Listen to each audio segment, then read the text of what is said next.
ইতিহাস আর ইতিহাসে নেই, রাজনীতি আর রাজনীতিতে নেই। ভোট প্রচার চলছে, ইতিহাস বিকৃত হচ্ছে, মুখ নিষিদ্ধ বিকৃত কথারা কলুষিত করছে। ইতিহাস আর ইতিহাসে নেই, সেলিব্রিটিরা আর সেলিব্রিটিতে সীমাবদ্ধ নেই। রাজনীতিতে তারা হয়ে উঠছেন বিকৃত ইতিহাসে, তারা হয়ে উঠছেন মুখপাত্র, সবজান্তা আধিকারিক। ইতিহাসকে বেধড়ক পেটানো হচ্ছে, সে খোঁড়াচ্ছে, সে কান্না করছে, তাকে জোর করে গল্পের পোশাক পরানো হচ্ছে। মানবতার দিকে সে অসহায় তাকিয়ে আছে। ধন্যবাদ। আর এটা একটি ছোট্ট কবিতা। এরপরে আমি আমার আরেকটি কবিতা পাঠ করছি, শরণার্থী। আর শরণার্থীদের নিয়ে লেখা। মাথায় স্বপ্নের বোঝা নিয়ে শরণার্থীরা এগিয়ে যাচ্ছে, ইতিহাস পিছনে দেখছে, আর তার স্মৃতিপটে ভেসে উঠছে তাদের অসংখ্য অসহায় জীবন ছিল।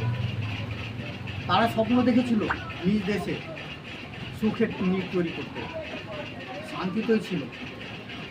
ঝড়ের মতো হঠাৎ করে যুদ্ধ এলো, আর অনেকের জীবন কেড়ে নিল, অনেকে নিঃস্ব করে দিল, অনেকে পথের ভিখারি বানিয়ে দিল।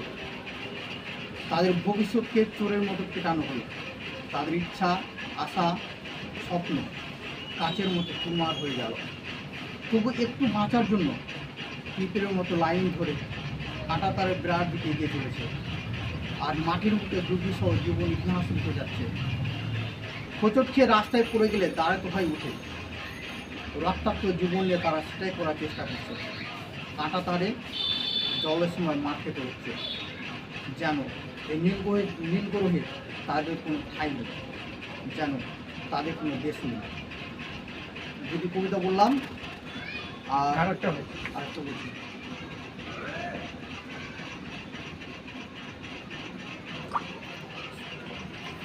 একটা কবিতার নাম যে যুদ্ধ যুদ্ধ খেলা। যুদ্ধরা দাপটে বেড়াচ্ছে সারা বিশ্ব জুড়ে, কখনো ঠান্ডা লড়াইয়ের ছদ্মবেশ ধরে, কখনো বা আক্রমণাত্মক রূপ ধরে।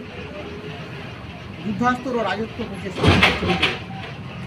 সিংহের মতো তারা দিচ্ছে হুঙ্কার, ছোট ছোট অস্ত্র থেকে শুরু করে মিসাইল, পরমাণু বোমা, হাইড্রোজেন বোমা, আরও কত কিছু। আকাশে বাতাসে বিরাজিত বারুদের ঘেরান। তারা সর্বত্রই শাখা প্রশাখা বিস্তার করেছে, গ্রামে, শহরে, দেশে দেশে, এমনকি মহাকাশে।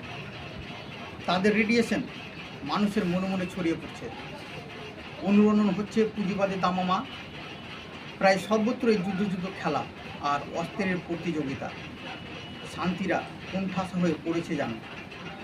আমার বিশ্বাস শান্তিরা শীঘ্রই কোষ বিভাজন করে শক্তিশালী হয়ে উঠবে। আমার বিশ্বাস শান্তিরা শীঘ্রই নিউক্লিয় ফিউশন করে শক্তিশালী হয়ে উঠবে।